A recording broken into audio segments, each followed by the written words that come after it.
1776, which is, another one of those so-called accidents of history that it happens to occur in 1776 in combination with the formation of the United States in Bavaria, which is part of Germany. And as Michael pointed out, the royal family in England is not English at all. In fact, they come from Germany, but perhaps their lineage even goes back further. So I would venture to say that if we were to point out any specific female Illuminati, I would venture to say that the Queen of England probably would be one of those members. Is that so, Michael? Oh, yes, there's no doubt about that. And in fact, when it comes to British queens, she's not the only one, of course. From the time of the Atenist invasion of Britain, this is people who've been following my work on the Irish origins of civilization, know that the people referred to in Irish history as Milesians, I've actually identified as the Atenists, meaning that these were people who, although not originally Egyptian themselves, they did themselves come from the West in very early times, are basically identical with the group that was thrown out of Egypt with Akhenaten. And when these people invaded Britain, they were trying to go back to the ancestral homeland. They weren't the first Egyptians to do so, but they were certainly a malignant group of Egyptians who tried to do so because they weren't coming to share power in Britain. They were coming with express purposes to conquer Ireland and conquer Britain, to take it for themselves. And that is the famous British Empire upon which the sun, right, i.e. Aton, never sets. And the female symbolism has been there from day one. In fact, the very word Europe refers to a female, right? Britain refers to a female. Sweden, the word comes from Svea, which refers to a goddess. So, and in even Ireland, comes from Eri or Ari, which referred originally to a goddess of the earth. It's where we get the word terra from, the terra firma. This is and even the word area, you say an area of land. Yeah, meaning an area of her, the goddess, Eri. That's where the word comes from. So this group arrives in Ireland, puts Ireland through the ringer, destroys the Druids, and then we have to understand that once they've set up their dominion, and by the way, the group that I'm talking about isn't as mysterious as people might think when I'm speaking. If people think Knights Templar and Cistercian order, we're talking about the same group. If people talk about Merovingians, we're talking about the same group. It's just a different wing that's not been officially studied too much before. But this is the same group, or at least it's the Proto-Templars, the people who actually educated the Templars. All right, the Templars took their education in everything, not just including world history, but astronomy, occultism, magic. That's why when we see all these occult symbols today, and many of them they're coming from the Masonic lodges and the Templar lodges. Yes, but where did they learn it? Right? Why is Akhenaten's face right at the top of the Shriner's image, and the Shriners being one of the most senior of all Masonic bodies in the world? Even the Masonic compass has Akhenaten's face at the top. You see things like that.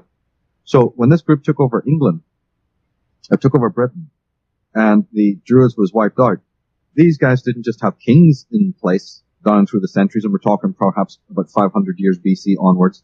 Many queens, they're known as the Celtic queens, including Boadicea, including some of these very famous fiery, warlike beings. So these were the Celtic queens who were descended from this line. So, and the Queen of England is absolutely one of them. She is coronated on the Stone of Scone, which was originally in Tara. So the very place in Ireland at Tara where these queens and kings of this Atenist dynasty were coronated, she sits on the same St. Edward's throne. It's now called St. Edward's chair. People can look it up, or they can get into my videos and see it all there. And also based on this Celtic sort of paradigm, using the sun, using the pyramid, using the dove, all of this kind of thing. So yes, she would absolutely, along with previous Celtic queens. Now some of them are then, of course, we're talking about those who have been coronated and are officially queens. But we know that many queens who are queen, like Queen Mary, Queen Anne, they don't necessarily need to sit on the throne for very long. We do have the Queen Elizabeth and the Queen Victorias, the ones that are more successful and famous.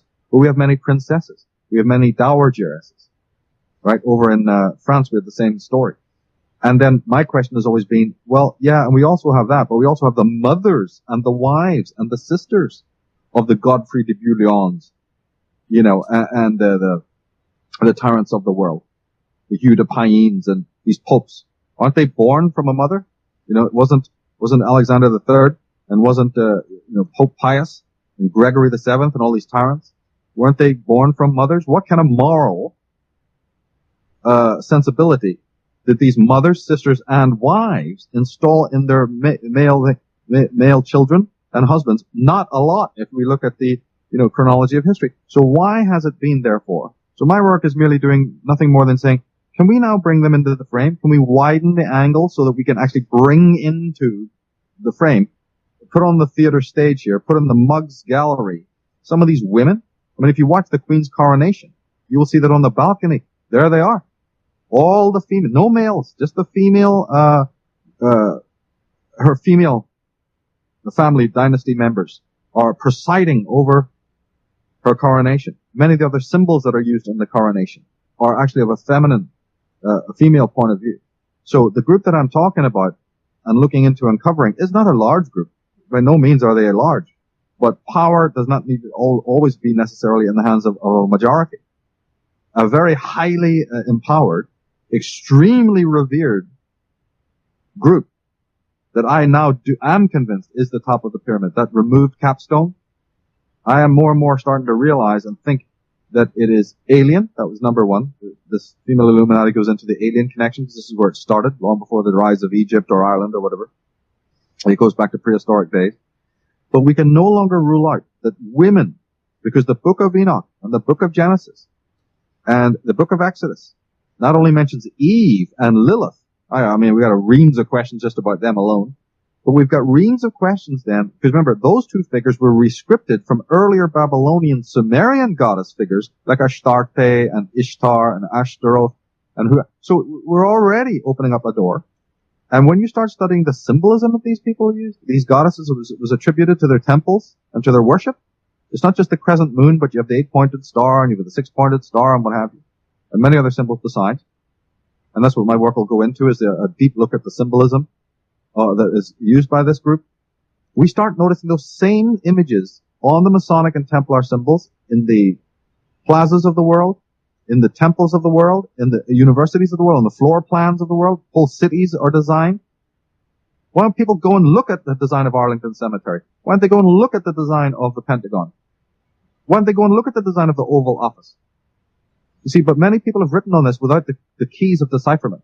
A lot of people have exposed some of the stuff we're talking about, but they've done so without the true key of decipherment because they've been fooled, they've been fuddled, and they've been hoodwinked to think that the steering committee, the greatest power of all, is man-made, is a male force, a male oligarchical world order. And that's true to an extent. I'm not ruling that out. My work has obviously been exposing that for years. But as I've been going, I've been building up evidence and evidence and evidence, and this is purely through the etymology and the symbolism. That's what this is all about, because that's where the keys are. It's not from official history that you're going to crack any of this.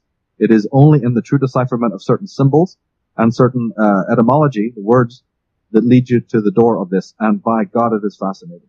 But again, then you step back and say, now let's review some of these things like the Queen's coronation, the history of England, the designs of Philadelphia, Washington, the Washington Monument. Oh, and that thing called the Statue of Liberty. What the hell is that? Everyone's got an idea of which goddess it represents.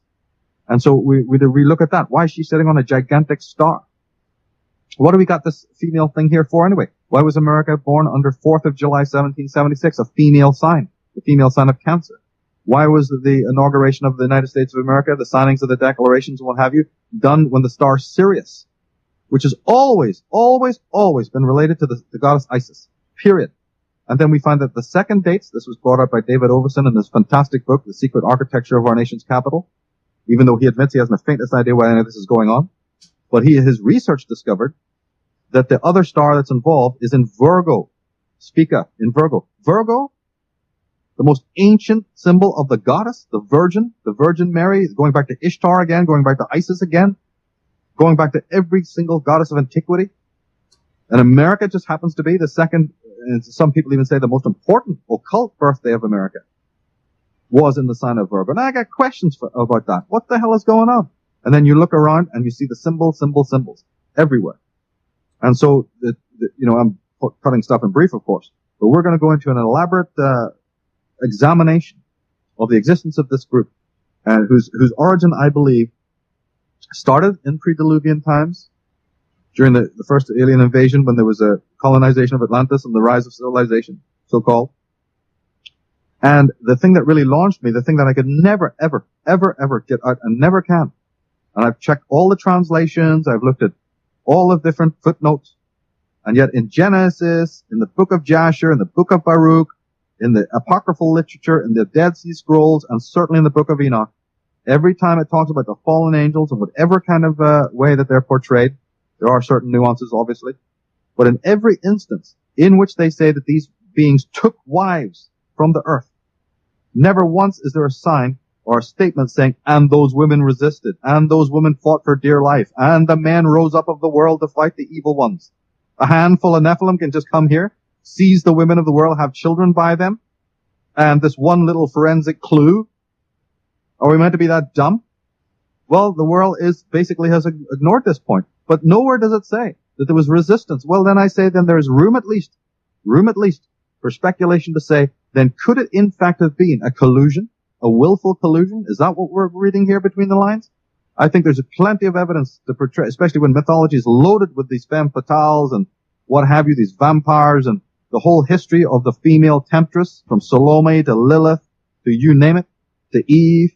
We got a whole bloody chronology. The world of mythology is coming out of the woodwork. The Gorgons, the Pandora. Oh, don't open the box. Oops, she opened it. Well, what is all this? You think guys back in Athens and all our historians just had nothing better to do? Why have they been portraying women in a certain way, a certain kind of female, a goddess, a semi-divine being who unleashed horrors upon the unsuspecting world? Women who eat their own children, treacherous goddesses who blood-soaked. I want to know what this is all coming from. I'm interested in origins. I'm not just going to accept the history books. And if we can accept that man is a source of incredible crime, we have to also accept that they have women around them. They were born from mothers. They have wives. What is the role of these people? You can accept that it was a Lucretia Borgia and a Catherine de Medici or a Queen Christina of Sweden, these horrible monsters, or the Queen Victoria who laid the whole of the world before her feet in a sea of blood, and her insane cousins and nephews going off to the Congo and chopping the hands off women and children, their colonization throughout the world, the subjugation of the United States of America, the involvement in the slave trade. There's women behind this as well as men. How dare we assume that it's only a one-sided thing? And so in this whole concept of the Illuminati, I believe now we need to stop, pause, take a breath, and start reviewing some of the symbolism. Why do the Knights Templar have long hair? Why do they do that? Why, when you go to the headquarters of the Knights Templar in Rome, which is worrisome enough, and walk into the main building there, they have a gigantic painting of the beheading of St. John the Baptist. But behind the esoteric door, they know that the word John does not refer to a male. I give you it in writing. It refers to the Baptist, and down through the centuries, down through the millennia, the Baptist was always female. Jean, G-E-A-N, as the Order of Sion give its top member Jean, not John. That's a cover. It's a male cover for a female entity. There she is holding St. John the Baptist's head. All the Christians are looking at poor St. John the Baptist. Oh my God, these holy knights who worshipping the beheaded John. While the insider smile says, take another look. Yeah, go back to the Leonardo da Vinci paintings and take a look. Take a look at the faces of the Mary Magdalene and the Virgin Mary. Take a look with educated eyes and see something's going on here. Why does one woman sit in the lap of another? What's that all about? What's all this symbolism? Where does the word Mary even come from? Actually, why are the presidents of America sitting in an Oval Office? Of all the designs in the world, what are they doing sitting in a thing called the Oval Office with the ancient Egyptian symbols above every doorway inside? Actually, you brought up something quite fascinating, and I think it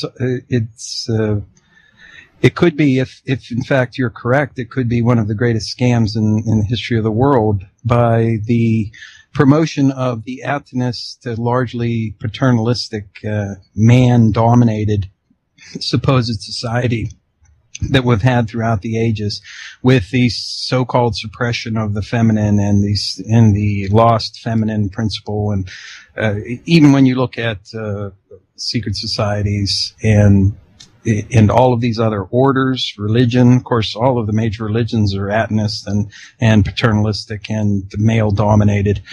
It's led to the perception that all of the cabal of evil that runs the world and does all of the evil things to keep everybody in check and prevent them from achieving any kind of, spiritual illumination or betterment of their lives or betterment of humanity in general is all being done by men, or at least 99% of them are.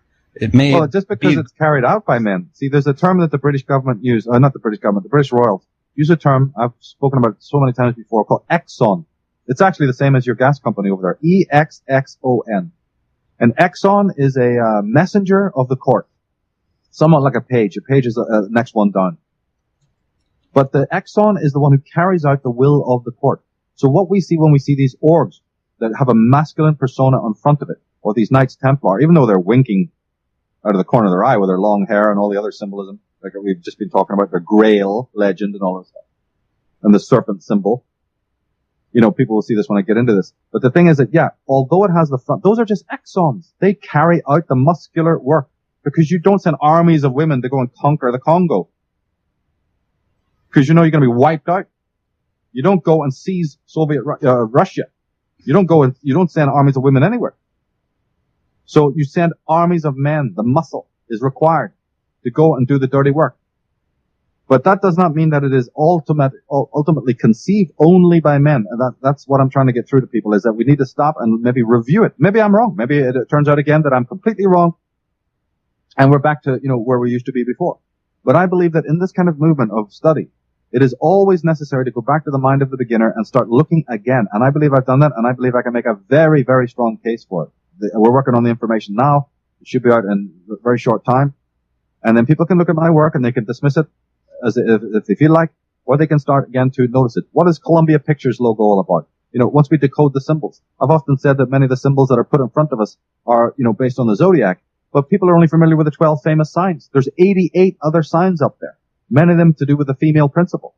So a lot of the symbols that surround us, we're not even that, savvy about what they actually mean, not to mention numbers and colors and so many other things. But the time has come now to maybe review this and ask a question. Believe me, this is not exonerating the male. And it's also making sure that I'm not accusing all women. The massacres of the women that you spoke about are of the good girls, the people who had morality, the people who wanted to build civilization and were trying their best to keep the secrets of herbalism and everything else, and who were a proper feminine role, and who in many cases even stood up against this power. But they had to be removed, you see. They had to be taken out because they won't go along with the gig.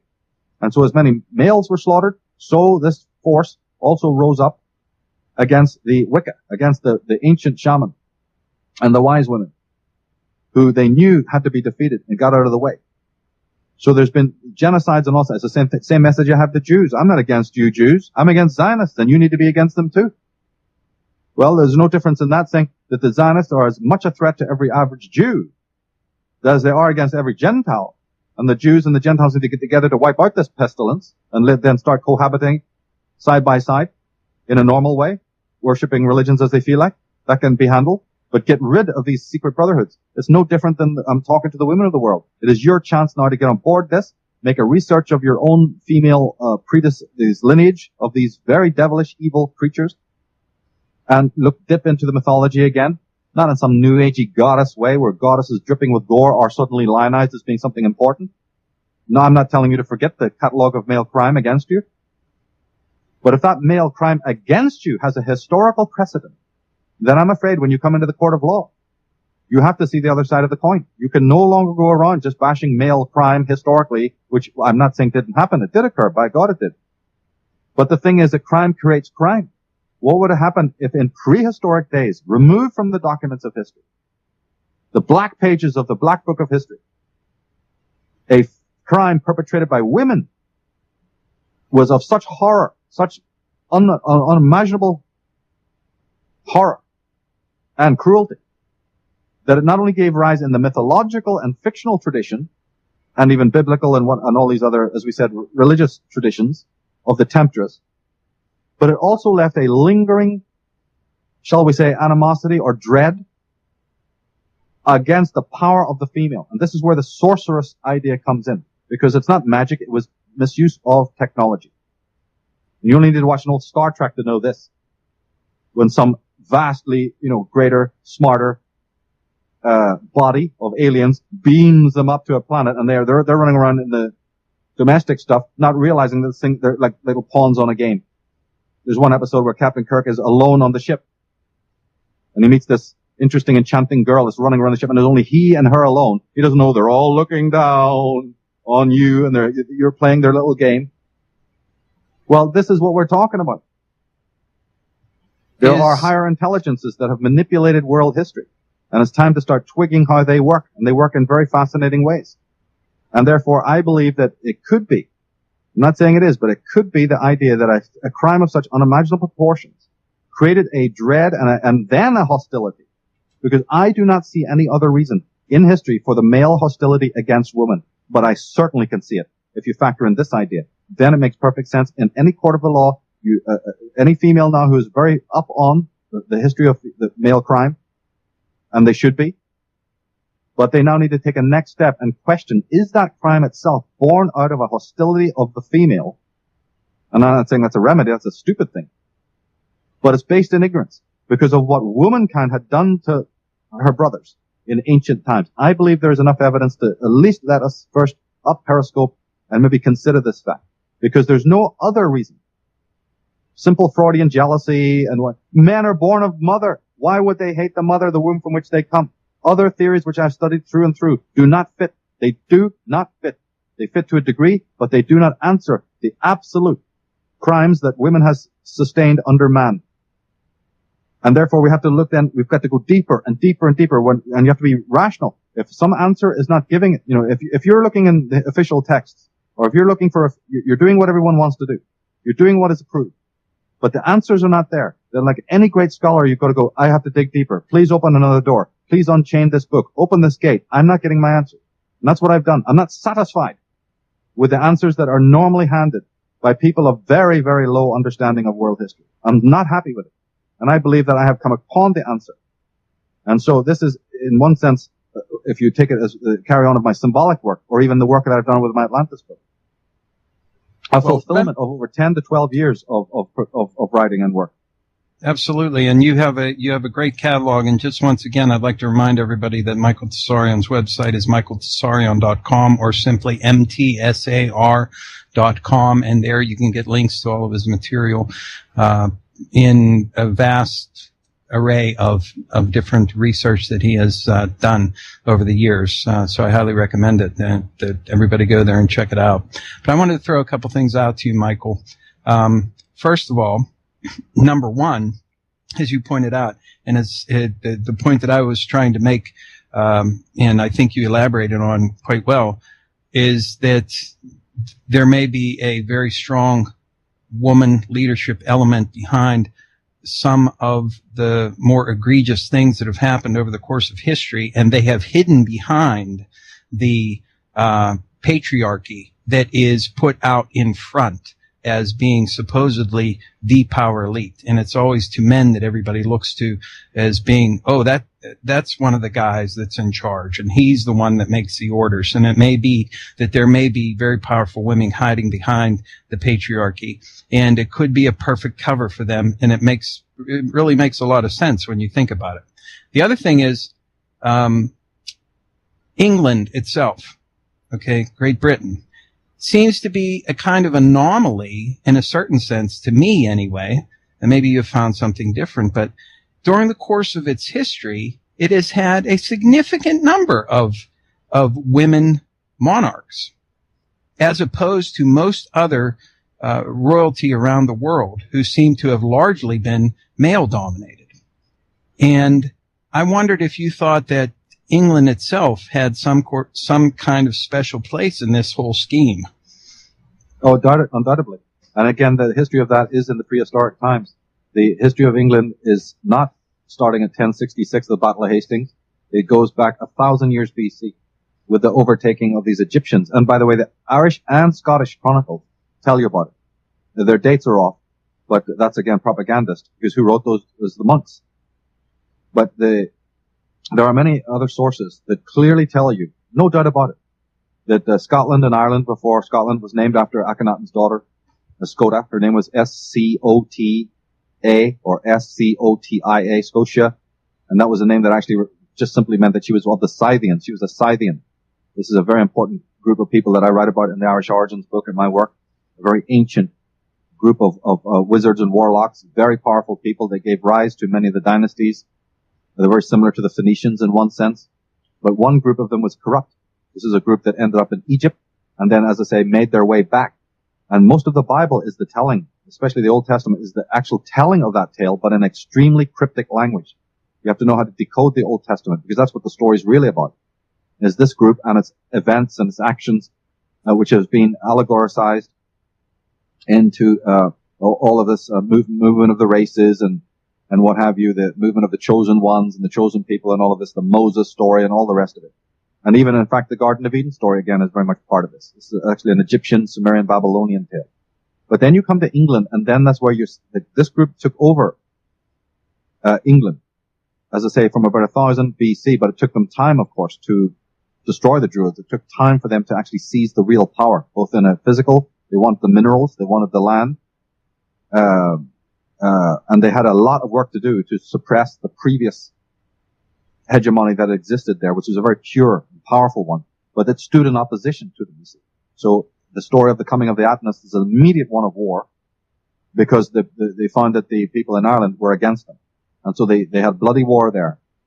And this is included the genocide of the Druids with the help of the Romans. The Romans didn't come autonomously. The Romans were mercenaries. This is another detail of history that has never been brought up before properly, because we're knee-deep in liars from these official orgs, you see. But the Greeks, Alexander the Great was a psychopath. He was used previously to destroy Egypt by the same Atenist group who had ensconced themselves in Greece, and they used him and his groups, power-mad, power-hungry lunatics, to go in and destroy Egypt, because they've had a vendetta, being thrown out of Egypt, of course you can imagine they had a vendetta against the Egyptian country, and they still do. And then later on, the hardcore group arrived in Britain, were successful, did take over, and have been in power there ever since. And so the certain kind of women, and as I say, it's ludicrous to think of them as an English or British monarchy or German monarchy. This is an alien monarchy. They sit in a country, those countries themselves, the names are brand new.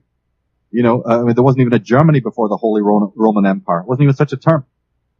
Britain has largely been divided umpteen times. The Danish did it, you know, and the Anglo-Saxons and so on. So even these ludicrous terms, that's why I'm into the etymology, because in front of all reality is words. There's a word for everything we have in reality. And if you can deceive people on the words that they use, which describes reality, you are actually then skewing and distorting reality. So one of the greatest attacks on us is the very words that we use. Oh, today the president from the Oval Office said we're going to declare war, we're going to do this, we're going to do that. Are we listening? Are we decoding? No, we're not. He's pushing the pen. He sits behind the table. He grins in the camera while he sits inside the female symbol. I'm interested in where they're shaking hands. I'm interested in when they go to these places and why they're doing things here, there, and everywhere. I'm interested in the symbolism they're using. I'm interested why there's a fasci, which is nothing but a bunch of birch rods, a tree of life symbol, and why that symbol is ubiquitous throughout the world. Where does the skull and bone symbol really come from? See, all of these kinds of emblems that we see all over the frickin' place. These are obelisks, so that the towers, right, the corporate towers are obelisks. Inside sits the worker ants. But city, those are the halls. Hall is the word phallus. But a phallus sits inside the cetus, C-T-E-I-S, which means the womb, the female womb. All the phallic towers, city hall, sits inside the womb of the female. The very word city represents that. The very word cross, Christians are all worshiping their cross, comes from a word keras or kerastes, meaning serpent. And long before modern times, everyone in the ancient world knew that the cross and the serpent are identical symbols. One is in the place of the other. It's only modern Christians who don't know this. They don't know that their God is the Lucifer, the Aton of the ancient world, talking about devils and Lucifer. They're worshiping it. The mind control is so wall to wall, it's unbelievable. But you decode it through the symbols and through the etymology. The serpent cross. What on earth is all of this? And so you find out that yes, indeed, secretively there, beside all the great oligarchs and figures of history, from the Medicis onwards, through every tyrant, for the Merovingians, who are basically in control of England. They were sent out to, colonize France. The Merovingians have a large dynasty all over the place. But this group and there's an Eastern side of it as well. How many people know about the Eastern Illuminati and the Muslim Brotherhood and the crypto Jews of the Turkish Ottoman Empire? Everyone thinks the Illuminati is some phenomenon of the West. For thousands upon thousands of years, coming out of Egypt again. Now, the origin is the same, but the cult of Mithras, the cult of Sol Invictus, and many other more sinister groups, the group I largely call the cult of Dionysus. That's just a brush term, a broad term to cover all of these people. Who are the Eleusinian rites? Why do they grab a male and tear him to pieces? The god Dionysus being torn to pieces by a group of mad women, the Bacchanalias. You think it's any different today? You only got to turn on the TV and watch this rubbish that they're showing from the pop icons of the Rihannas and the Lady Gagas and the Madonnas to say, I recognize that. That's not new. But why is it that women are doing it? Why are they in charge of it? I thought women are meant to be the moral voice, the moral conscience of our society. Here they are knee-deep in blood and debauchery and God knows what, necrophilia and child abduction. There's symbolism being used all around us. A certain kind of symbolism that does not originate in the male world. Yes, the solar cult may be in front of us, Sol Invictus, as I say, using the symbol of the sun, but always around those symbols you keep seeing the star, you keep seeing the crescent moon. And one other symbol that I'll be largely going into, the DVD we're doing, is to examine one important symbol that I think opens the door to the whole thing. It's a well-known symbol, actually. I'm not going to mention it right now, but it's a well-known symbol and everyone recognizes it. And yet all the time it's been in plain sight. And that symbol opens the door, the golden doors of truth into who has really been running the shop. Because I'm interested in what these checkerboards mean, you see, and all of this crazy symbolism. What does it represent? But in England, you're absolutely right. There, it's a special purpose. Queen Victoria is a very important figure. There's many other dowagers and lesser-known people in and around her that then went on to spawn the nobles of other countries, especially the Dukes of Belgium and what have you, the King of Belgium, Leopold II, and many, many others. You've got Queen Christina of Sweden, a very, very fascinating and sinister character. You've got the Lucretia Borgias. You see, you have a large group of people, large enough, and it's even modern. I have a forum, the Female Illuminati forum. People are sending me stuff. Everything they send me merely corroborates what I'm thinking. I only started off. They're sending me stuff of modern potentates today, female potentates, who've got very interesting histories. So let's not forget the Madeleine Albrights. Who are they? Who are these Condoleezza Rices? Why did she not bow to the Queen when she walked in and they met at Buckingham Palace? I'm interested in that. What's going on? You see, there's they give it away in their symbolism. They give it away in their symbolism, but they know that most of the world cannot decipher it correctly. Or they do it very superficially. Or again, they're not willing to make that next step. They observe, but they do not see. They're not able to deduce from the observations that they make. So I think that most of the stuff I would talk about is in plain sight. The Statue of Liberty, the Columbia Pictures, the Oval Office, the Star Sirius on every Masonic diadem, the very dates in which certain events took place, like the moon landing and what have you, and what does even the moon symbolize, you see. So it's all there. If I was to say a lot of stuff, people would get it, like most of the continents of the world are named after women. So they would see it. But they're unable to deduce it until somebody brings all the symbols together in one presentation. This is what I've traditionally done with my symbolism work. It's only when you bring it all together that people go, my God, there are connections. I've been looking at it all the time. I never saw it. One thing that I wanted to bring up in relation to that, Michael, is the fact that some very good research that has looked into very ancient societies that were supposedly matriarchal societies that were run by women quite openly. And it seems that some of that research has shown that the ancient matriarchies actually were quite bloody and violent in their operation. And this kind of thing is really not talked about a lot from a psychological point of view and from the point of view of where women supposedly stand in our society today. That's exactly right. I'm glad you brought that up. The man who actually discovered this, it was his lifelong study, was the anthropologist, scientist called J.J. Bachofen. This is what people need to look this name up. J.J. Bachofen, B-A-C-O-F-E-N. And then try to find me any of his books in translation, in English. His work was suppressed. It's because he, in fact, was the pioneer. A few others, like Maria Gimbutas, took it off later on, but even then it flagged.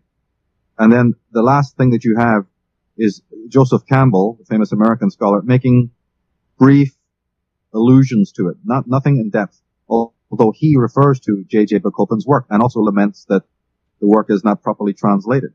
So in the case of those who've really cracked any type of historical code or symbolic code, like the Swallow-Deleu bitches or the J.J. Bacoffin's, you will find that their work doesn't get any credence and is hardly known to the world. Yet, people from their own universities, contemporaries who wrote a lot of rubbish that the establishment thought, yeah, this is wonderful, they're now household names and taught to every school child. So this is, of course, a problem that when you start studying those people who looked into the matriarchy, whether it was of the Amazons or Lesbos or whoever, whatever group, or even, as you say, the matriarchal age. And remember, we're not talking about that any patriarchal age is necessarily idyllic, nor are we going to say that any matriarchal organization epoch is idyllic. They have, every age is fraught with war and bloodshed and what have you. But it certainly helps to study the matriarchal age because it will disavow people of any illusions that they have regarding the ferocity of the female, and just simply going into mythology alone leaves an objective student, wondering what is really going on here, and why it is that in one sense we can think of ancient goddesses as being the keepers of light and being great mothers, the Isis, the loving mothers like the Hathors, but then we read about the dark side of these goddesses and how ferocious it was, particularly goddesses like Sekhmet. But all of them, even Hathor, even Isis, have a dark side, a potentially even evil side. And then the arising of the whole question of the lunar cult and their worship of the number 13. Incidentally, there's 13 levels of the famous pyramid. 13 is all over the dollar bill. As I said, we know, don't we, that so many people have delved into this. We have so many people in the conspiracy movement who have analyzed the number 13 involving itself in the appearing on the dollar bill, including the 13 material layers of the pyramid, the 14th being a sort of a two-dimensional, almost immaterial capstone. But how many people who have gone into great depth talking about that mention that it's a lunar number? It takes 13 months for the moon to go through the zodiac, 12 of the famous months that make the year. That's the sun's transit. But the moon takes a little bit longer. So from time immemorial, both the monthly passage of the moon has been always 13 phases, halfway through the year, halfway through the month. And then also 13 is the famous number of the lunar cult. Mary Magdalene was the 13th disciple. So everywhere you look at the 13, even in official Catholic iconography, you will find that it refers to the female. So then I want to know, why did the founding fathers, or whoever brought this pyramid symbol and the eagle with its 13 leaves, 13 berries, 13 clouds, 13 letters in the whatever, the Great Seal or whatever it might be. I'm wondering then why it wasn't 14, 15, 16, 12, 11, 10. Why this famous female number? And in fact, then you find out that before they were going to use the eagle, they were going to use the vulture. And then even before that, the phoenix. The phoenix is a female symbol. It's always been used as a female symbol. So is the pelican. So is the vulture. The vulture is one of the most ancient symbols of the goddess Mut, going back to Egypt thousands of years before. So every time you turn around and look at the real occult symbolism, you keep seeing this crossover into the female symbolism. But then they put the sun in the front and talk about, the solar cult and the males and the Akhenatons and stuff. And of course that does the trick. We don't look any deeper. We don't look into who Nefertiti was and where she ended up. We don't check, into the story of the famous figures of history. We again do this thing that every cop is likely to do. Oh, it's a chick. Okay, here you go. Drive on. Have a nice day. I mean, there's something about our psyche, partly out of virtue, understandably. But whenever there's a female crime, we are always trying to find excuses. We're always trying to find exonerating circumstances, mitigating circumstances. And I think that, that's all right when it's giving out parking tickets. As John Wayne once said, I can always forgive a woman one murder. Great joke. But I'm not talking about I'm not talking about the malls and sort of that type of level. I'm not talking about your Eileen Warnosses. I'm talking about your Circes, your Pandoras, and some very heavy duty stuff going all the way back. I want to know why the Genesis story got created. Why are they saying that a woman was cause of the fall? Maybe she's not. In my first book, I took up the idea that is a complete and utter distortion of the facts. And that in fact, the Lady Eve, one very powerful interpretation is that she was disobedient towards the Atlanteans and led man, Adam, to safety, led him to his freedom, led him to his enlightenment, and that the serpent was nothing more than a code word for the great scientists of the Nephilim who, having a schism between themselves, fell out, and then they have a description of the division into what I call the Atlanteans and the Lemurians, and the women being very important, a group of women anyway, being very important in making sure that a great deal of their fellows were saved and moved to the continent of Lemuria, which even means the motherland of humanity, the land of the immortal serpents, known down through all of Eastern iconography and history to be Mahadevi, right, the land of the goddess in which civilization was created. So we have a huge faction of women who decided to not go along with the alien agenda and to serve their brothers.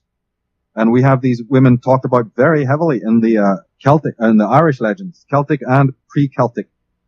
Very much so. We have these women, these priestesses, servants of their tribe, servants of their people, custodians of freedom, custodians of, and vigilant warrior queens, right? We have them mentioned in the Edda, the Norse Edda. We have them mentioned in the Mahabharata.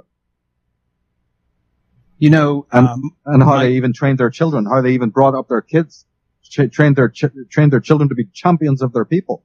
So I'm not in any sense of the word a misogynist who's sort of implicating all women in some sort of hideous conspiracy against mankind.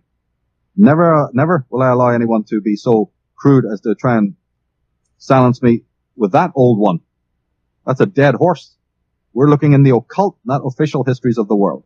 And this is, like I say to Jews, you better learn about the Zionist conspiracy in your midst. So I say to women, you better wake up and assist in this process. You better do your homework. Find out that there's been some evil going on. Don't just use the old standard, oh, look at the evil males.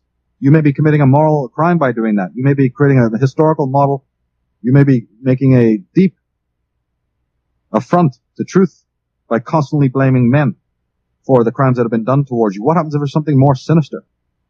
It's like I said in another interview, you know, we're facing on the battlements of the castle when all along up on the hill, right, in their pavilions on their horseback, watching the whole drama, just like I said, those aliens watching Captain Kirk doing his little dance, having his little romances and trying to save the world. And all the time he's following out their greater plan. So it is, there's a higher force. This 14th level of the pyramid, this immaterial level of the pyramid is not even earthly. It's not even something that thinks in a three-dimensional way. It's something infinitely more sinister. And this is our perfect time for us now to start getting an insight into how it works. Yes, I think so. And I think you brought up so many great points that people can research and look into. And, of course,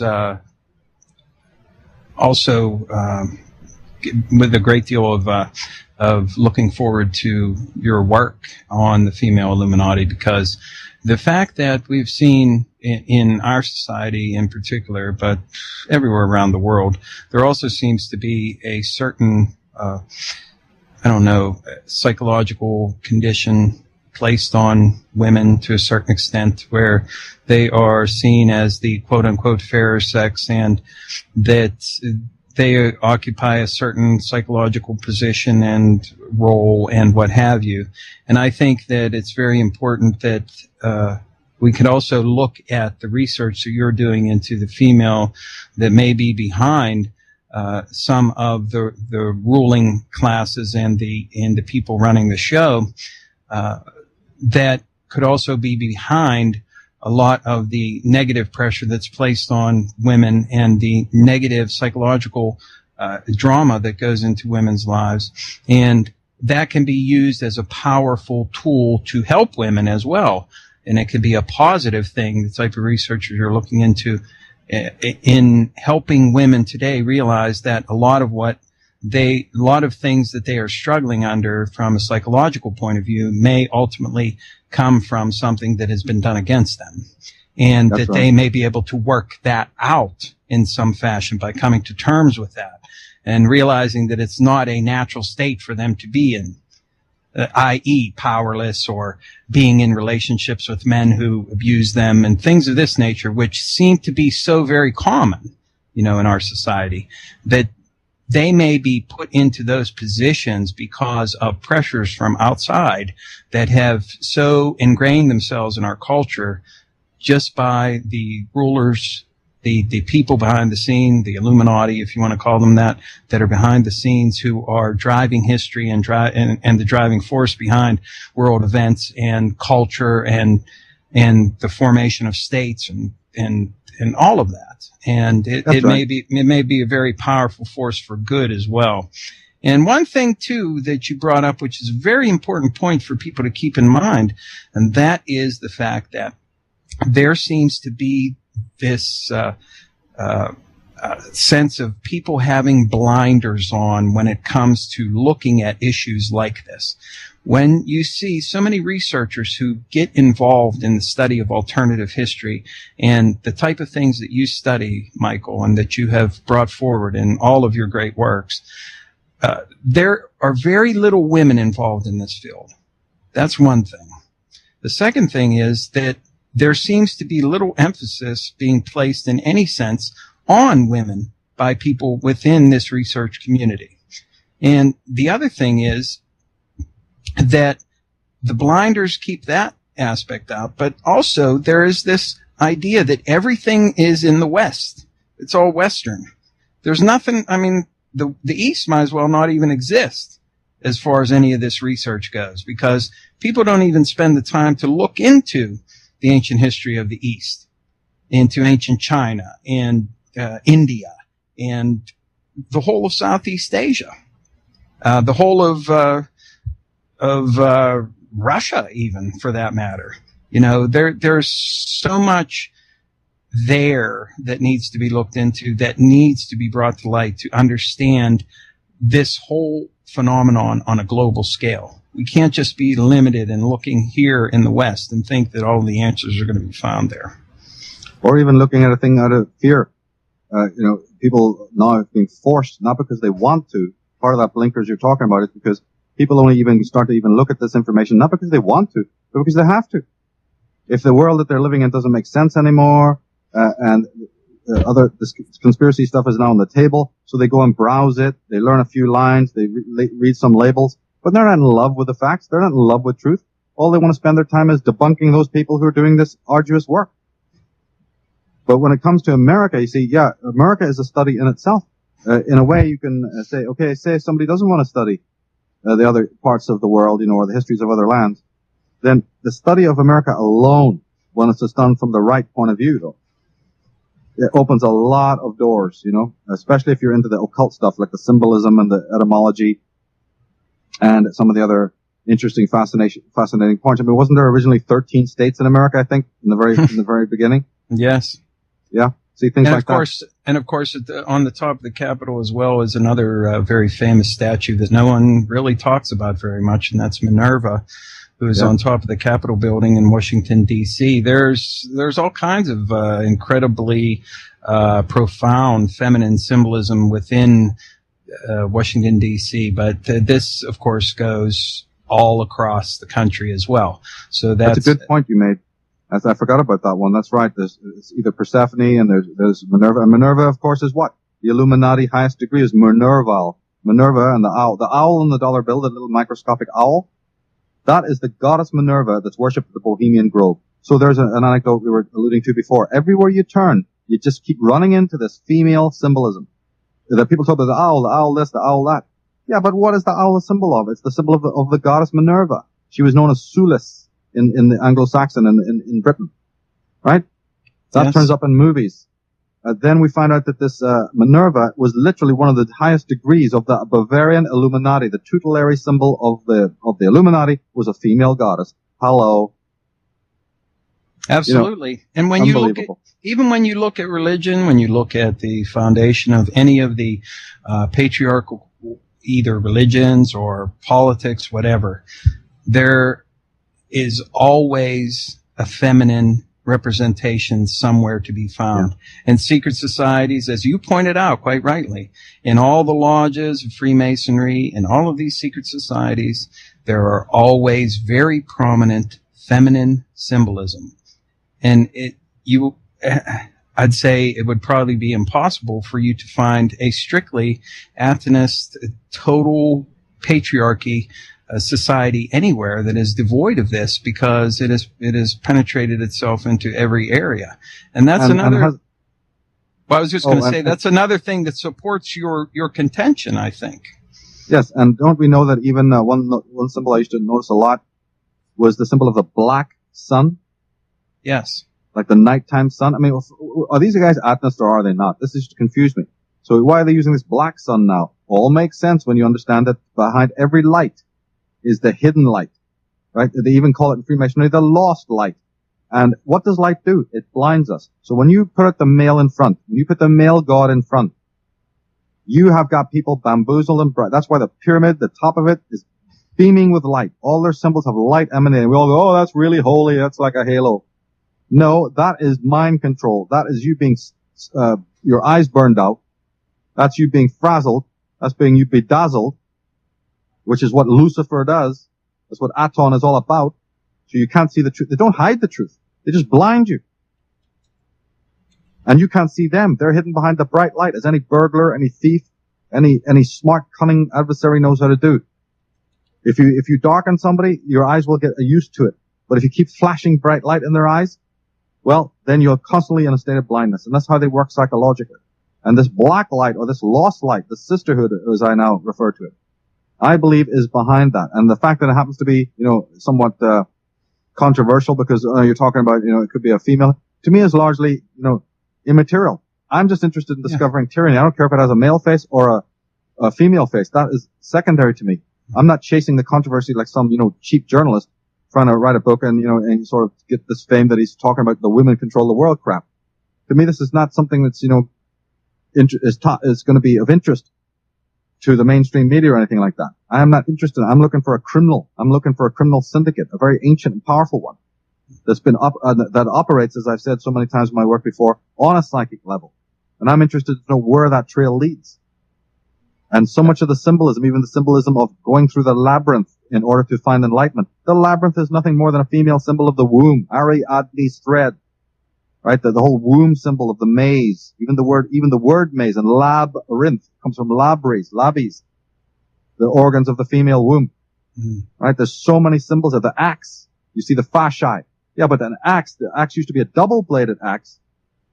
The name of it I actually forget right now, but that was actually another symbol of the labia. That was another symbol of the female. Right? So everywhere you turn what appears to be a male symbol, and this includes numbers and the pentagram and what have you, and in many instances even refers to the sun. They even sometimes refer to the sun as the black sun.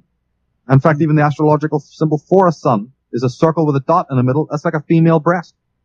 You see, so when you take off the blinkers and you really see with clarity, you start seeing that there is something going on here.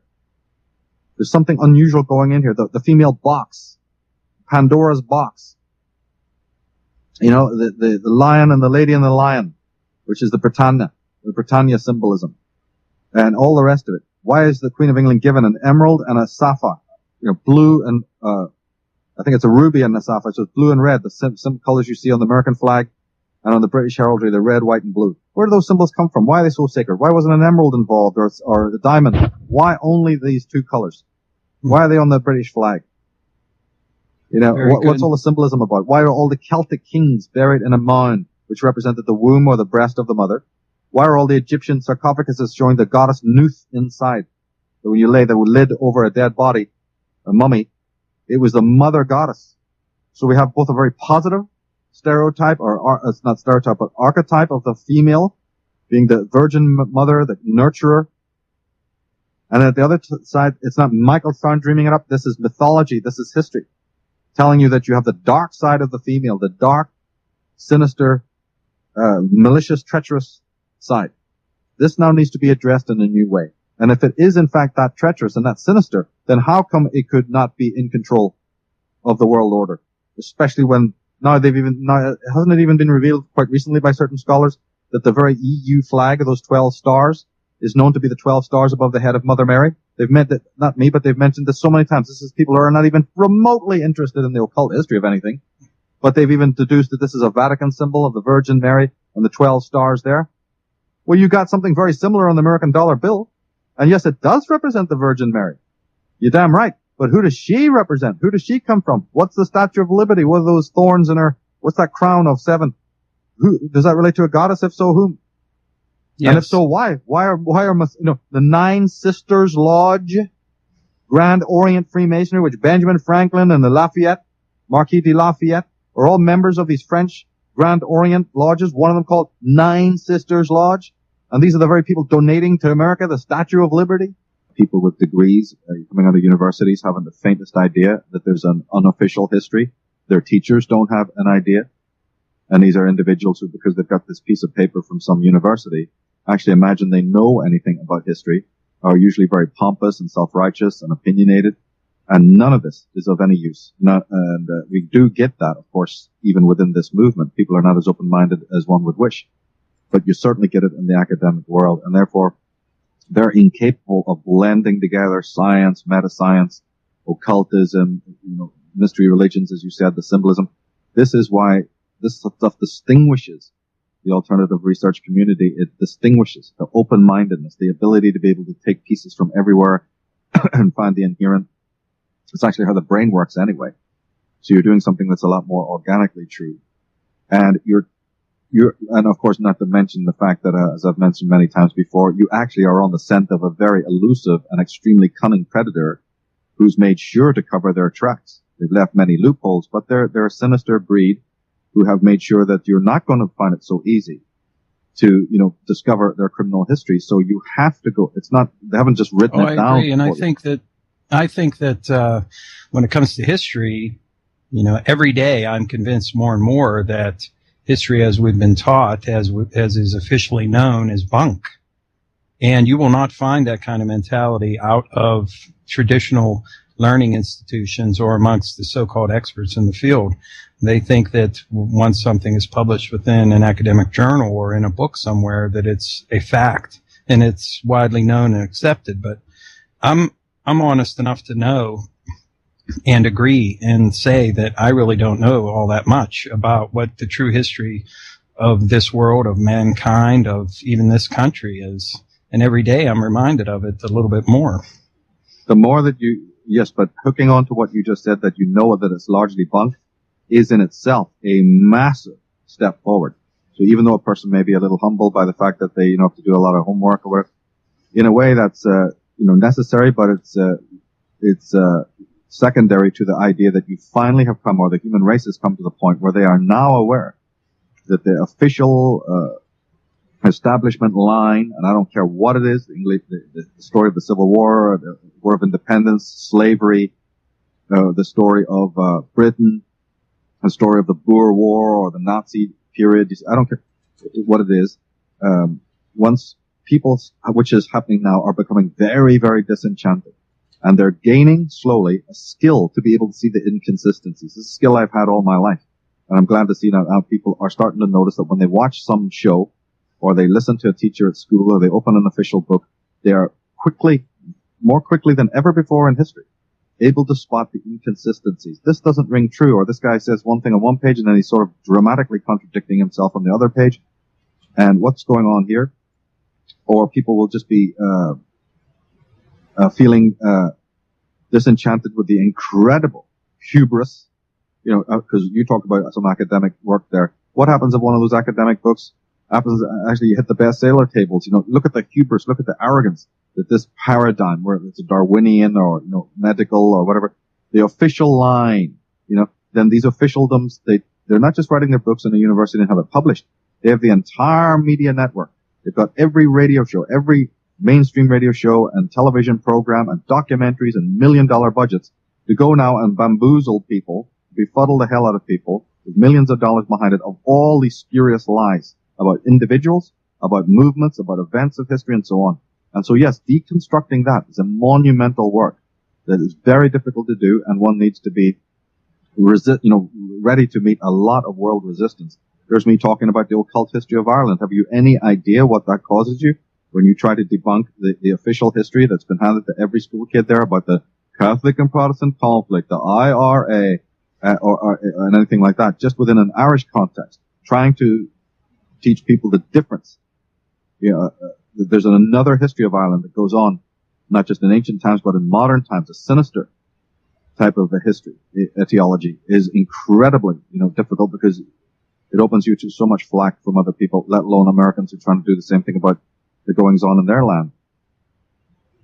And you have said earlier that you had noticed that in the United States, it seems like there is more of an impetus, a push forward into this realm, an acceptance of the bunk of history and a desire to move forward into gaining knowledge and trying to make a step ahead and get out of the traps that we've been put into over the years. Is that something that you've seen all along, that the United States has been more inclined to be accepting of this new material and of breaking the paradigms that have enslaved us? Or is that something also a new phenomenon? Oh, it's not new, it's old. Even if you scroll back to my earliest interviews, when I first started getting a little notoriety, I mentioned that I was very surprised, and I got some interviews with Patrick Bailey that are online, and people can see those. And I'm even mentioning it then because I was noticing it. And by the way, I wouldn't have even started had it been not the case. You see, my move towards being more publicly known was not personal choice. This was by meeting the individuals in the American context who already had been seasoned in all of this, and they liked what I was talking about. At that time, it was more about the Irish. It was sort of like a Zachariah Sitchin take on what the Irish legends had to say about the alien visitation and what have you. They loved this thesis, and I got all of this attention from them. Not something I was looking to. Not only that, but even on the street level, like catching the bus to go to work. I would meet these VA veterans, old guys, who've been shunned to the side by society, and they'd come over to me at the bus stop or whatever, sitting on the bus, hey, and they pull out a dollar bill and go, it's all about this, man. Do you know what this is all about? It's a conspiracy, And it was through things like that. And then a few other, this was of course around about the time of the first Desert Storm. So there was a lot of disgruntlement in the streets, and there was a lot of little periodicals and little pamphlets being put out and what have you. And there were these organizations, there were underground organizations. So it was all there. There's barely any of that even today in England. It doesn't mean that there's not always a little tiny small subculture who's got sort of an inkling into some of this. There are such people. But it's vaster in America. And that comes from the original free thought that started America, the distrust of oligarchy, the need to maintain freedom, and some of the greater aspirations of the founding fathers of America. And I don't just mean the more mainstream ones. I mean like the Thomas Paines and the Burkes, some of the great thinkers. America's had its fair share, and a great love for actual freedom and a distaste of the sovereigns interfering under any pretext. Now, as we know, that's slipping. That's been slipping gradually. But at the heart of the American psyche is a tremendous spirit of rebellion and revolution that's been slowly eaten away and chipped away through the affluence and through the amnesia and through the media. But yeah, then you have this whole subculture of the G. Edward Griffins and the Eustace Mullinses and even the John Colemans and the Ralph Eppersons, you see, and there's so many great writers there who've basically said it all, actually. So my work has been to take their work further, to get into more nuances, to delve more deeply into stuff that they've already set the groundwork, and by far, with a few exceptions, and those exceptions may include somebody like, say, Yuri Lina from Sweden. He's originally Russian. There are a few names that most people don't know. They're very important writers in Europe, but by far, all of the original conspiracy writers, and this goes back to Myron Fagan and Reverend Fahey, and there's so many great historical figures, even Charles Lindbergh Jr. There are many people.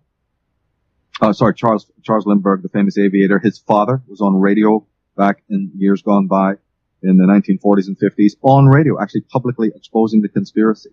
You've had presidents who've done it. You've had governors who've done it. You have a whole slew of military people, lieutenant colonels and captains of the army, William Guy Carr and many others who've written volumes upon volumes. You've got Eustace Mullins. You've got Ezra Pound. You've got a huge group of people that are into this. So when I got to the States and was so slowly introduced to this through the Nord Davises and Lyndon LaRouche, and also the Bogreitz, Lieutenant James Bogreitz and Bob Dean, and I was just thrown into the middle of all of this. And it was wonderful. So I wouldn't even be doing the work that I am doing now without having first been not only introduced to these people, but also welcomed by many of them as well, right across the board. So yeah, America is head and shoulders above the rest of the world when it comes to this. The rest of the world got a lot of work to do to catch up. Well, that's actually heartening to hear that. And it's also very good to have an international perspective, because a lot of people here in the United States really have no idea what's going on around the world in other countries, other than what the mainstream news has to tell them, and occasionally a little bit from alternative media as well. But I'm afraid that some of the alternative media is itself being capitulated to some of the same kinds of things that have taken over the mainstream media. And a lot of the alternative research community is also succumbing to some of the forces that have largely made our media completely inept and complacent, and also fostering the idea of continuing the lie of the oligarchy that is actually running everything. That's right. But see, again, let's look at it. Let's look at it even outside of a conspiracy point of view. It is in America that you have a Louis Farrakhan, freak as he is, and crap that he talks. At least he's free enough in America to get up and say it. On the other side, you got David Duke. He's an American. You've got, Lincoln Rockwell. So start looking at all the great names of the great people who've tried to change the world. They're American. The very fact that they are there and they have the voice there. Webster Tarpley, one of the most greatest thinkers in the conspiracy movement, I think he's even appeared on, O'Reilly, for goodness sake. Now, what is the chance of a type of person like Webster Tarpley turning up on the BBC to talk about the Rothschilds? Absolutely no way. Yet and then you have an Alex Jones. He's the classic one that everyone will know about. People may like him, maybe they don't. But guess what? He also is an American. He can stand up with a bullhorn in front of the Bilderberger headquarters and go, "Get thee hence. We're on to you." Wait, and then he even comes to Trafalgar Square and Marble Arch to do it. I've waited a whole lifetime to see any English punk get up and do the same thing. It takes an American to come and show them what to do. It takes an American to stand up in front of his own government with the guts to say, "Here, we're on to your gig here. We're not going to tolerate this." You see, so people forget this. And of course, you are right. It has gone downhill. It's not that these great minds are on every day on these great shows. They should be more. And then you have also these people's champions, the false ones, in to pretend that they're conspiratorial or that they're, looking into the darker matters. When in fact, of course, they're not. They're just agents, provocateurs to give the Americans now the illusion. And that's why podcasts like yours have become the place to go, not the mainstream. So yes, that has been worrisome that the mainstream people have been, but they got rid of them all. The Morton Downey Jr.'s and all of these other people that used to have great guests on, and in the early even days of the Donahues, you see, that's all been sanitized. They won't allow it now. They won't allow any voice on in any channel, whether it's cable access or certainly not PBS, except when it serves their other agenda, except when they want some sort of pop icon rebel type, these Bono types as I refer to them, to lead the people down because it serves a higher agenda. The real McCoy, and certainly people like myself, is hardly ever going to be dealt with by the mainstream media, and that's perfectly all right by me. That just means that we've now got a challenge to do it ourselves. Create our own radio shows and podcasts and films and movies and documentaries and what have you, which I've been trying to do in my own small way, and just keep on going with the research. It has to be out of love of the research that's the most important motivation. Oh, absolutely. And that's why I do what I do, because I am trying to get to the bottom of some very nasty business, accompanied with all of the different areas of research that you have studied. And by doing this show, I'm trying to get information out to people so that they can make decisions with better knowledge at their fingertips. And I'm certainly humble enough to know that I know very little in the grand scheme of things, but I can certainly tell when something's wrong, and I can certainly know that information is very important for people to make sound decisions when it comes to deciding what the future holds. But importantly, also, if I may interrupt, is it's also important to realize that maybe it's okay that people don't get the message. You see, there's another movement of history, you alluded to it earlier, that's key to my work, and it is. And that is that even though I work day and night to, cast the shadows back and to, get this tyranny exposed.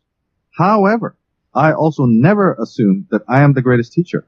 Nature, life is the greatest teacher. History is the greatest teacher. And so if people need to go through some sort of, like in America, they are now going through some sort of third world scenario where their bones are being picked off by these tyrants, maybe that is exactly what it needs for that true, spirit of rebellion to again reawaken. So we do as much as we can as human beings, but we also must always defer and be humble to this other spirit that acts in the world, always has done in the past, even in the most unlikely situations. And to continue to be optimistic about, the day after tomorrow, when this oppression, because the people that you're dealing with are psychopaths, and they're going to act psychopathically. And they don't have nature on their side, and they don't have rightness on their side, and they don't have morality on their side. And therefore, they're always going to be in direct opposition and antipathy to those who do. And I don't care if those people who are moral come from a Christian background, or a Muslim background, or a Jewish background, or atheists. This is unimportant, which is why a lot of the people in the so-called truth movement don't understand this and are causing untold divisions. I wonder who they may be working for that they're doing this. But it doesn't matter. If you're a person of truth and a person of morality, your background is immaterial. You are already a brother of light. You're already a brother of truth. And you are directly in opposition of tyranny. And therefore, all these petty little differences needs to be put aside. And we need to be very stern and very strict with those who keep on trying to manifest these little imbroglios and muxling around, of which there are many. We need to be very, very intolerant with these people. Like I've always said, have zero tolerance for the lie. Because evil is at the door, and evil is going to destroy all of the people, regardless of what, your sort of background and your class and your creed and your credos and your dogmas are. Fighting evil is an act for and to itself. And later on, we can work out the other details, but we all must agree. And that is why Big Brother has always taken out a person who starts to twig it. Anybody in the public domain who starts to leave their partisan background because they suddenly have woken up. And I would even include people like Malcolm X in this mix, and there's been many others as well. When first they started as a limited, sort of narrow perspective, but as they educated themselves, they got a bigger and bigger vision of what was really going on and started to espy the truth. Well, those people were immediately removed. That's how threatening they are to the establishment, you see. So now if people can do this on a mass level, they can't take you all out. But it means that you must lay down these partisan beliefs to a certain extent and start to understand the pure anatomy of evil and tyranny, which is classless and creedless. Behind the lodge door, these people are laughing that we fall for their stupid, red versus blue, Catholic versus Protestant, atheist versus whatever, Jew versus Muslim. That's all for the street. That's all for the marketplace. And they're having a right laugh about how they've been able to divide and rule us for centuries. It's been sticking in our face for years, and until we've moved past that, and I'm not talking about, we gotta have one global something or other. No, I'm not talking about that. I'm talking about a rational, healthy realization that your private life and your private world is different than the fight against tyranny, because you need to leave some of these, prejudices at the door in order to step into the movement to be able to fight evil without bringing up all your petty little narrow prejudices and background, baggage with you. It's not going to work. In fact, a lot of that baggage is being manufactured so that you are made apathetic and dysfunctional. I don't think I could have said that any better myself. It sounds like your personal philosophy is very in tune with my own and exactly the way I try to come across to people and to give that same or very similar message. And as you pointed out, not to be talking about a fancy fantasy world of one world globalization and everybody dancing around in a field together all happy singing la la la. It's definitely much more than that and much less in some ways whenever you break it down. And it becomes rather tedious sometimes to try and explain the distinction to people about what it means to come together in opposition rather than coming together in some sort of, utopian new world order type thing that everybody is so worried about. Well, all my mentors have said this. Both James Bogright, that I learned a lot from, said that, I'm coming from a Christian world, he said. Another guy is coming from, an atheist world. But I can shake hands with that person if our common goal is the common enemy who's firing at us day and night. That always rang true to me. Then after the main tyranny is over, people can go back to what they, are into on a personal level. There's very little division today between a person's personal life and what they're doing, in the personal life and their public persona. This is a Facebook generation, and it's negative. It's not good. From a purely business point of view, these things are necessary. From a technical point of view, fine.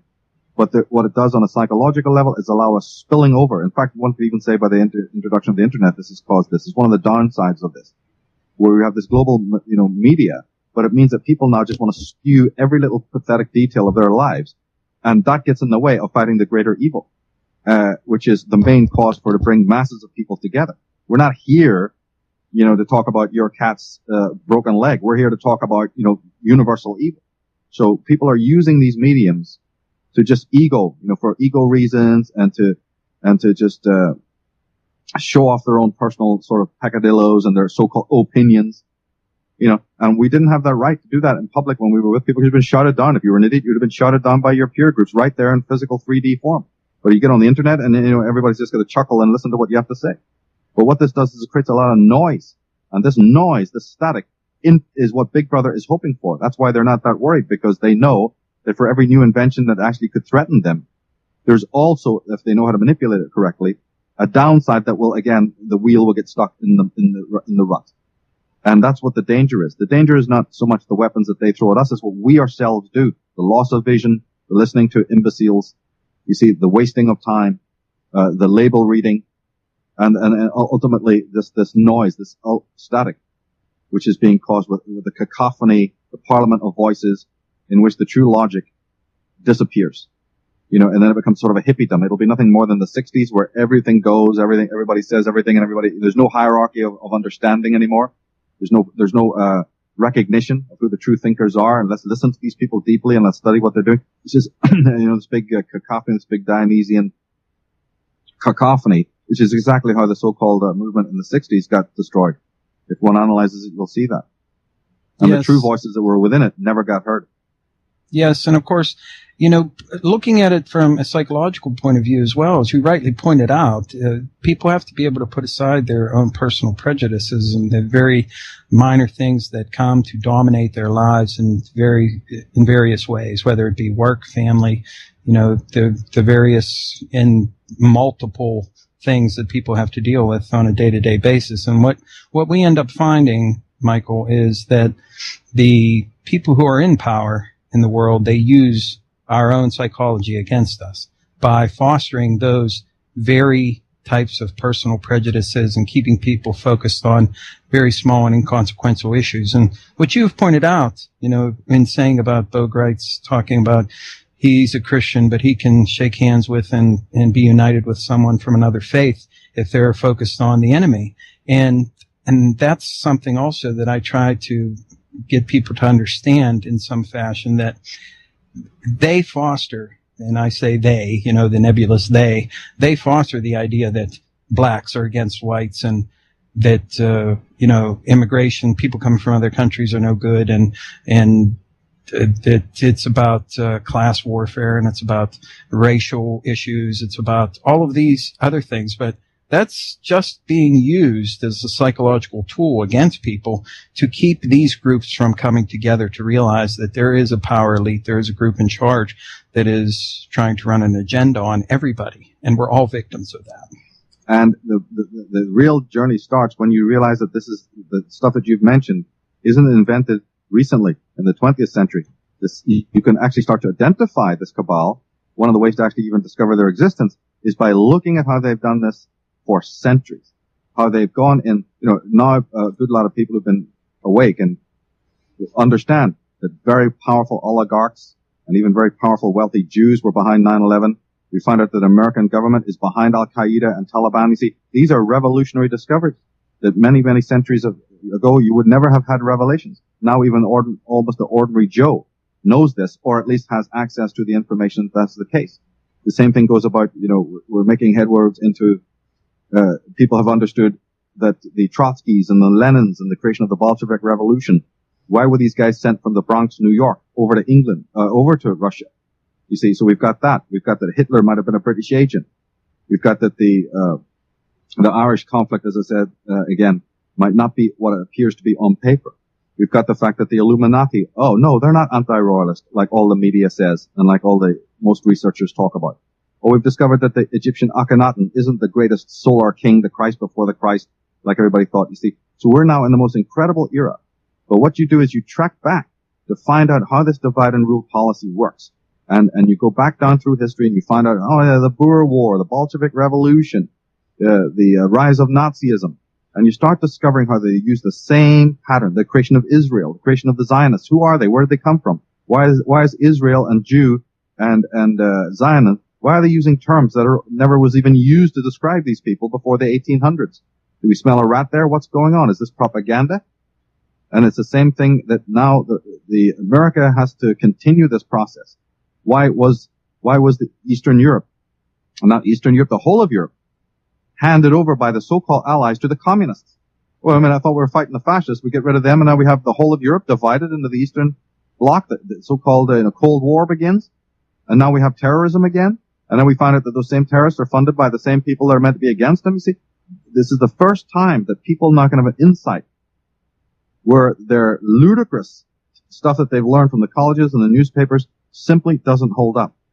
And there are so many instances of this. Well, I thought that the Christians were against usury, but we're in bed with the oligarch Jews in America who are running the Federal Reserve and who ran the Ottoman Empire, who run the Moorish Empire, that ran the British Empire, that were always put in charge, not run it.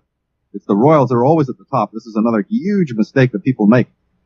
Yeah, Lord Rothschild may be seen sitting beside the Cecil Rhodeses and the Alfred Milners, but he's not giving the rules.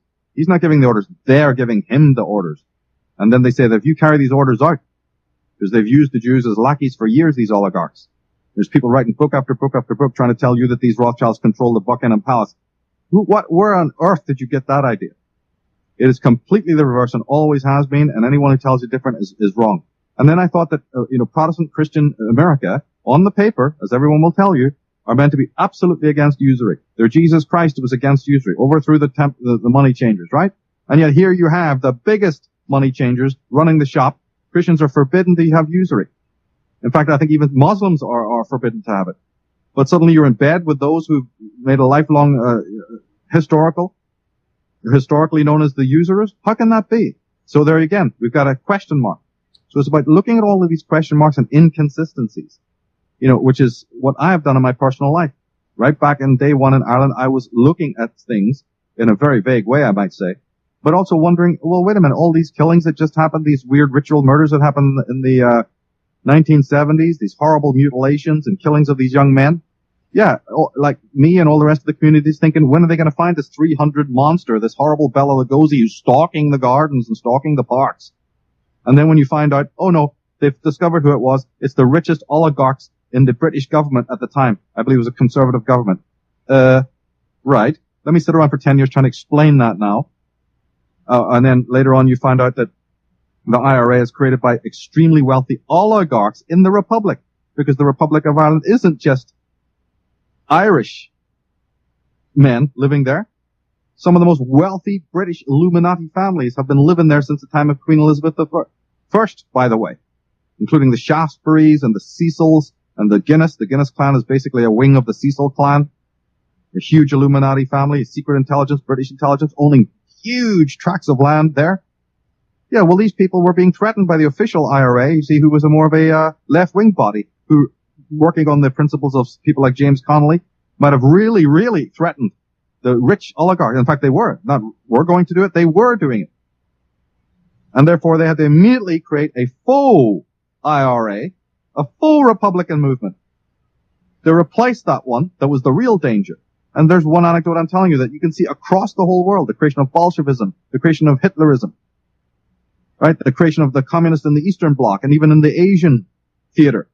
It's a constant creation of a faux oppositional body, because to stop authentic revolutionary bodies from rising, which may be working on some very deep and philosophical and meaningful humanitarian processes. They know this happens. They know what happens in South Africa. They know what happens with any oppressed body who's oppressed for too long.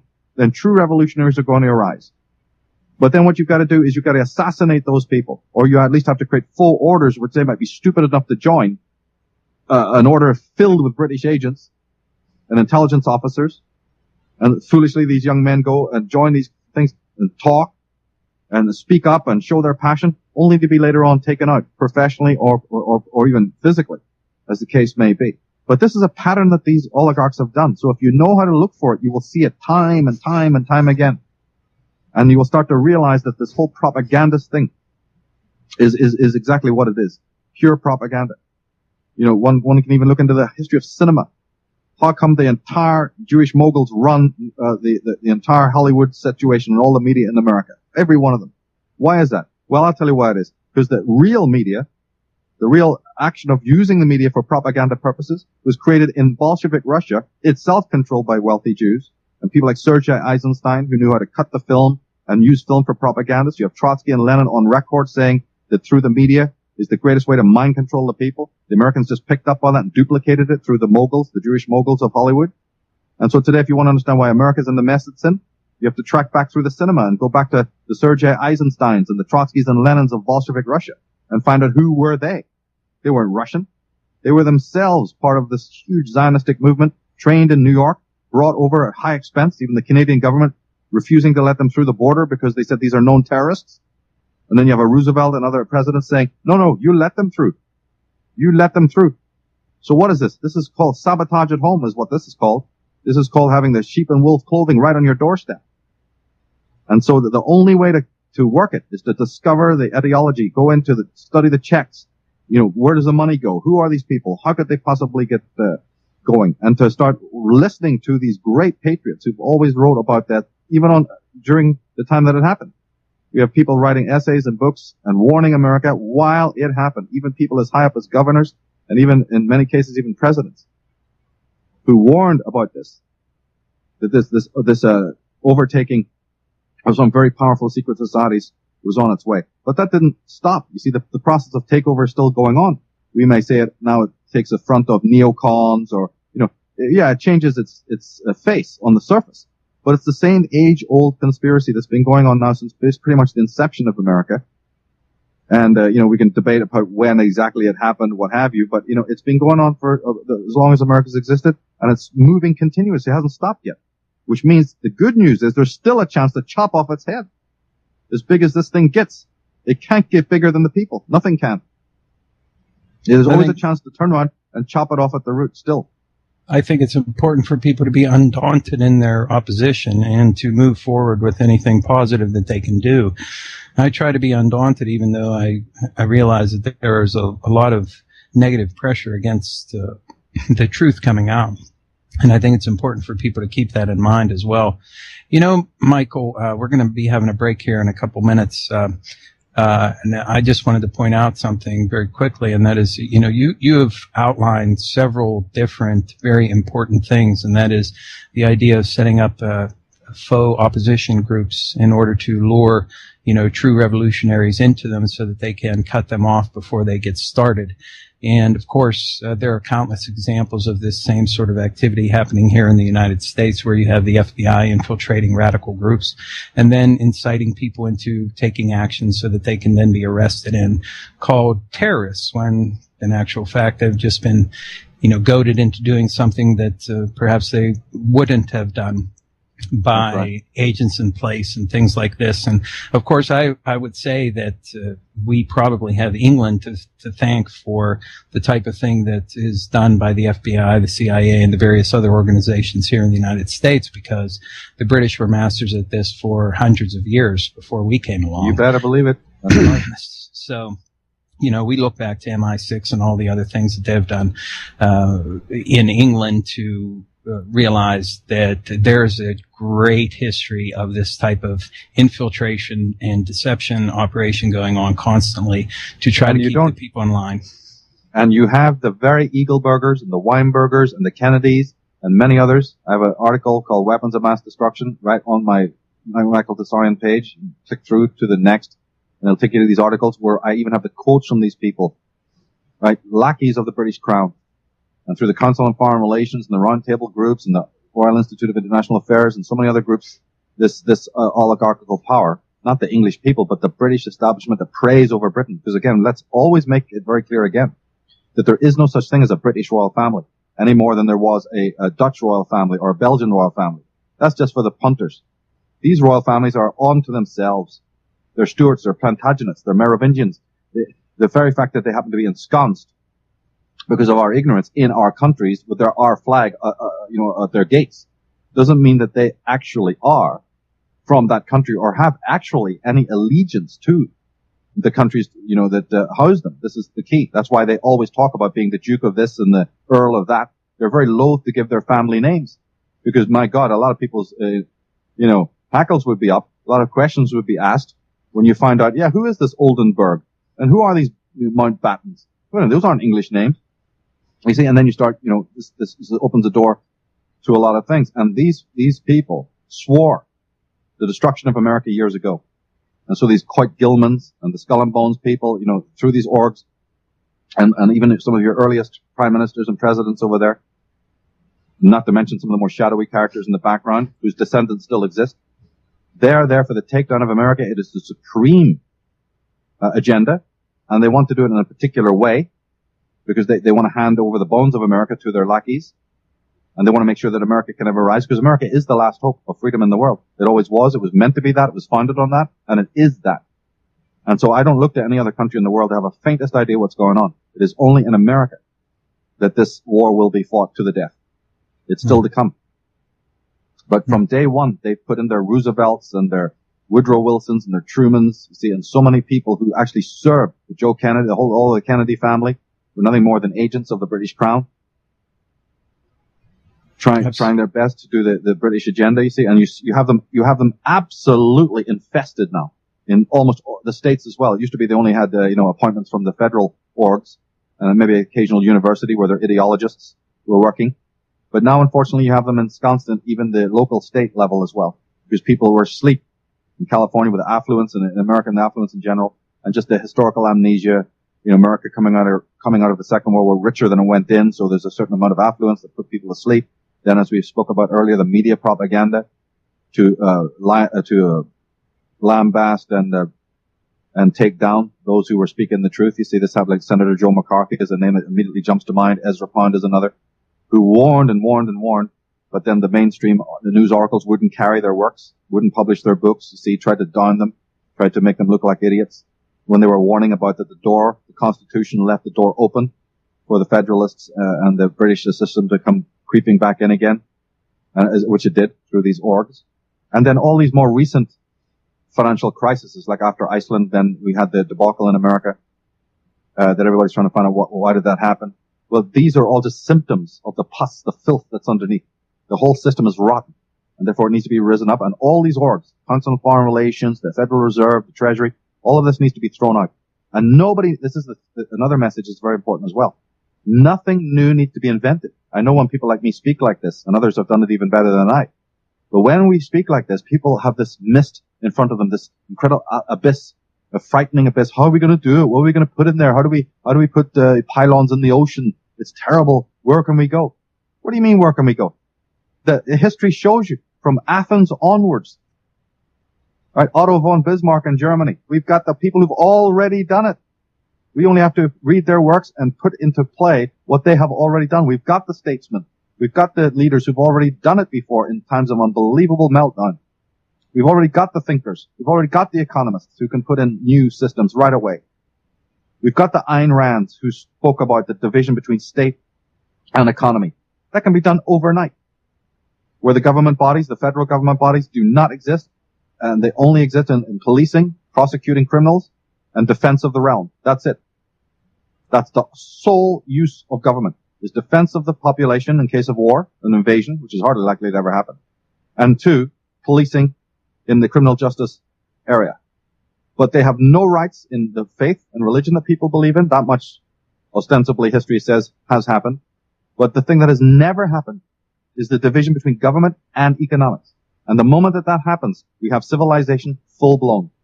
When you only have state and religion separated, the civilization 20%. You're still not there yet. Because man's daily life is working, not believing. It's working, it's getting out there and producing. It's working in the farms, it's working behind the engines, it's driving the taxis, it's running the shops. So it's the economy that needs to be separated from government. And so America's biggest step forward tomorrow, and this, of course, means a subset of all of this, is the deconstruction of all these federal orgs that are in there policing economics when they shouldn't even be there at all. We don't even need them.